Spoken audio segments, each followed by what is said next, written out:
いつも皆様どもどもです。今回よりアフレコ導入でございます。音読3を使用して参ります。お正月にトマウントストーブ1年使ったし、何かないかとポモリー見てたら、正月発売のモデルが出てました。ポモリー T ブリックアルテウィンターエディション。ポモリー日本公式から購入できます。お約束の限定バージョンなので、欲しい方はお早めに。オリジナル T ブリックとは異なり、3面ガラス仕様であるたい、山岳模様となっております。T1 限定版とは違いますね。トマウント薪ストーブと、大きさはほぼ同じ。ミドルサイズクラスですね。最大の違いは折りたたみであること。希少金属のチタン製であること。厚さは1ミリですが要所に補強があること。お値段も G ストーブやウィナーオイルの L サイズを超えています。しかしながら購入する価値のある製品だと思います。これは価値観の問題ですが、PC 用の最新ハイエンド GPU に比べれば、安い部類になりますね。飲みに出てもこのくらいはかかりますしわら。今回は、日本初レビューかも。こちらのモデルを、徹底レビューしていきたいと思います。それでは開封&鳴らし焚きをしていきます。天候が悪く、テント内での撮影になります。そこそこ余裕のある少しチープなバッグです。チタン製であるにもかかわらず、ずっしり重いです。これはガラスパネル2枚が重いからです。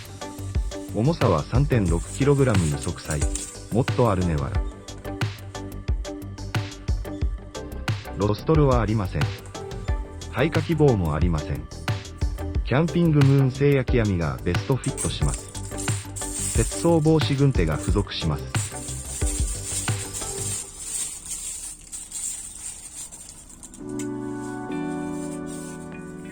天板には料理用開口はありません。裏側には3次元補強板が溶接取り付けされています。最強バージョンにふさわしい強化天板です。チタンだけあってすごく硬い。補強も素晴らしい形状です。燃焼ムラによる局部的な温度差を緩和する効果もあるそうな。取り外し可能な一目。バッファプレートの役目を果たすらしいです。ローンウルフ氏の見解では、広葉樹では使わないと述べています。火力の強弱が激しい針葉樹では必要だと私も思います。扉と5番を広げると側板が収納されています。少し硬いネジもあるようですが、付属のツールで調整はできるようです。気になっていた足の強度は十分ですね。底板補強も T1 に比べてグレードアップしています。ロストルなしを前提に設計していますので、ロストル入れれば少しは歪みも減るかな。前扉は意外とシンプル。エアー吸入量はリワンより 15% 増量したそうな。強度はトマウントよりはるかにありそうです。5番にも補強あり、徹底して T1 よりも強化されています。おそらく二次燃焼機構の絡みもあって、耐熱強度を上げて歪みを排除したいみたいですね。作りっぱではない、進化する薪ストーブ。ユーザーの声を反映させて良いものを作る姿勢。これは好感が持てるメーカーです。押村区はなぜ日本のメーカーが、ここまでのものを作れないのか、情けないな。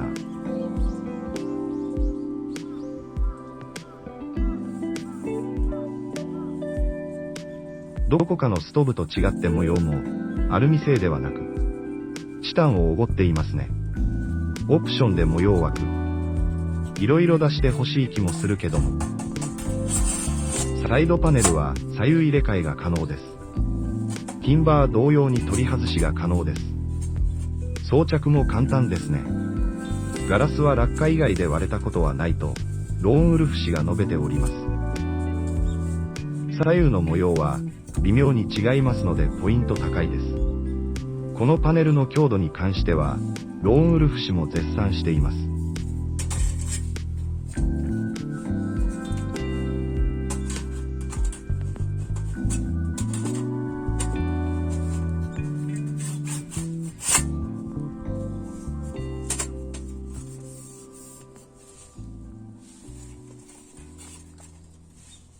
天板をはめてラッチ4箇所を止めるだけで、ボックス完成です。左右のパネルもすげ替えできる。とても合理的な作りです。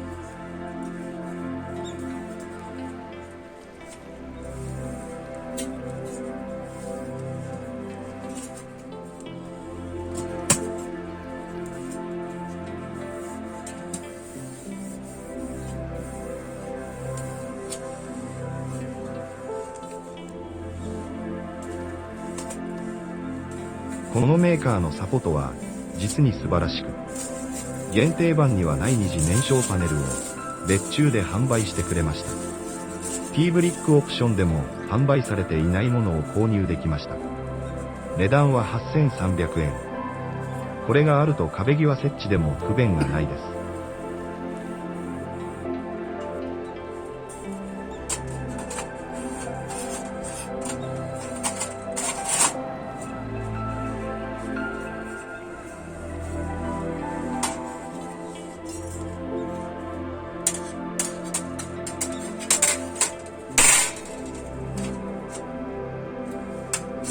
気になるところではガラス単体でいくらするのか、ガラスなし模様パネルも入手可能なのか、T ブリックオリジナルを購入し、限定版ガラスなしパネルを購入できればお安くカスタマイズ可能なのではないか、などと購入後に思ったりしています。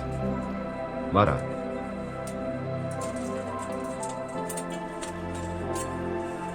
煙突ポート取り付けネジは不備が1個付属。でも絶対無さないようにしないといけません。天候が非常に悪く、この日の炊き鳴らしは諦めました。トマウントストーブには重要な仕事が残っていたので使いました。普通に使う分には十分な耐久性と性能でしたね。結局昨日の雨で屋外での炊き鳴らしは諦め、テント内でやることにしました。準備完了。トマウントストーブの灰を使用します。底板保護のために確保した灰です。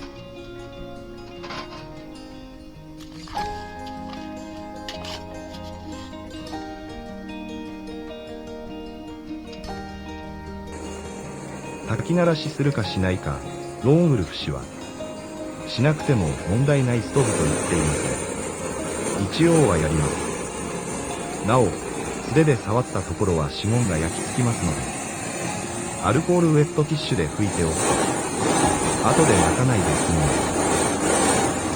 す。チタンはステンレスとは違い、ブルーに変色します。しかし元には戻らないので銀色の姿はこれで見納めです。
そこそこ焼き色はつきました。ガラスは真っ黒。こんなに黒くなるんですね。ちょっと驚きです。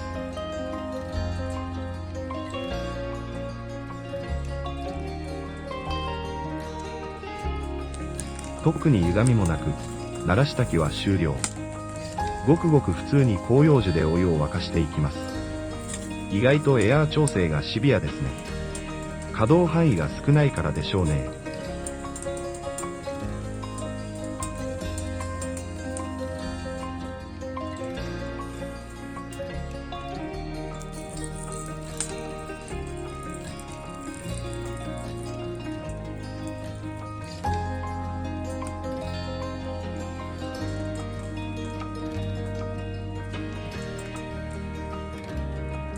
このガラスをクリアにするには、もっとストーブ全体を加熱しないといけないようです。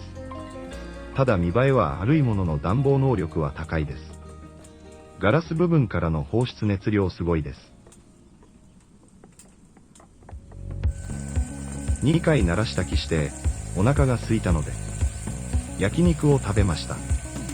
ブルーになるまで。天板を汚すわけにはいかないので大きめのプレートを使いました。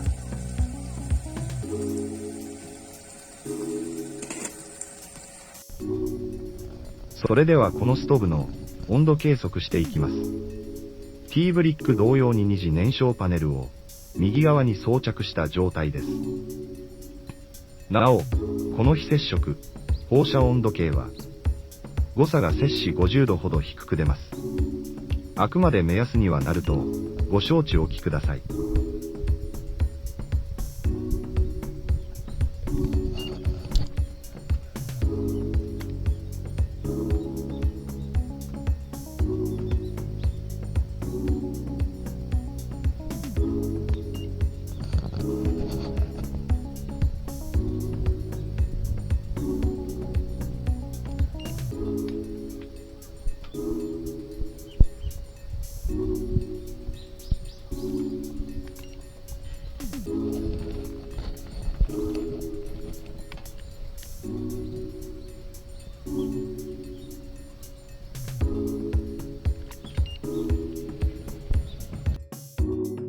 トマウントストーブとは明らかに違う放熱特性ですね。概算で、天板は摂氏250度、前面扉のガラスは摂氏370度、側面ガラスは摂氏450度。二次燃焼パネルは摂氏220度、煙突入り口で摂氏300度。薪は広葉樹で特に多くもなく通常の量です。室温は摂氏24度、外気温摂氏4度。二次燃焼の効果と、ガラス面からの熱放射が際立ちますね。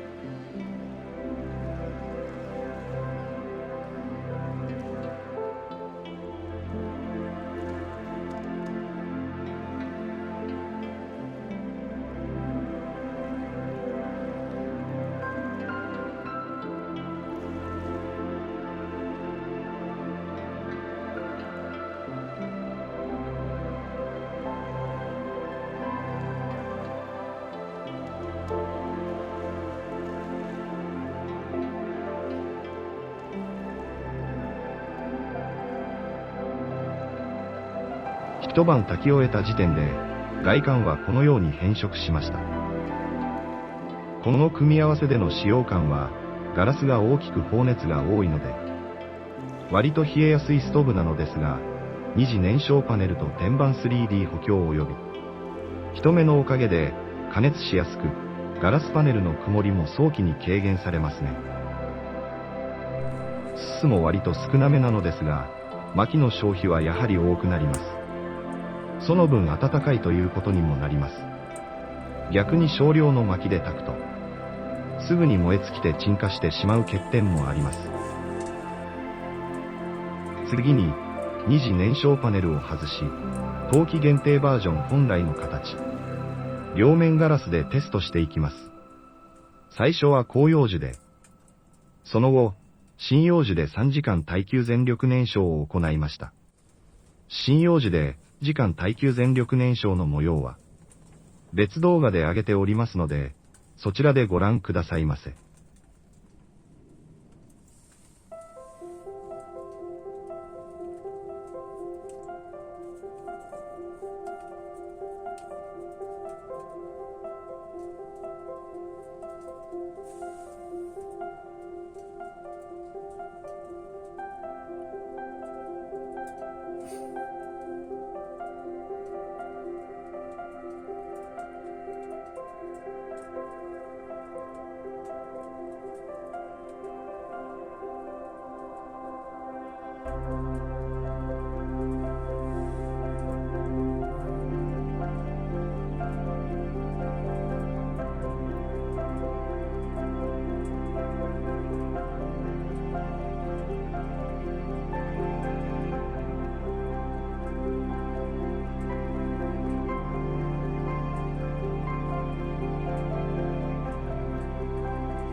両面ガラスの限定バージョン。広葉樹での燃焼は2次燃焼パネル装着に比べ、すすは消えにくいものの全体が温まれば安定して、クリアな状態をキープできました。一方、針葉樹での燃焼は、置きが邪魔になることもあって、広葉樹ほど効率的燃焼がしづらいため、安定までに要する時間が長く、クリアをキープするのが難しいと感じました。すすを気にせず使えば、どんな薪でもよく燃えると感じました。薪はガラス面のそばに置かずに中央付近で燃やすようにすれば、すすは焼き切れやすくなるので、薪のくべ方も工夫してみると良いと思います。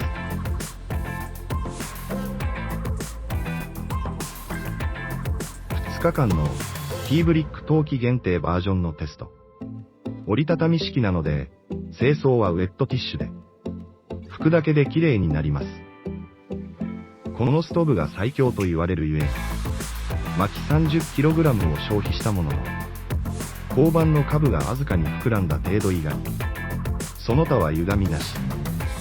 素晴らしい製品です。時代はもう来た。薪ストーブ革命へ。ポモリーティーブリックアルデーウィンターエディション冬季限定版。拙いレビューでしたが役に立ったと思った方は、ぜひチャンネル登録よろしくお願いいたします。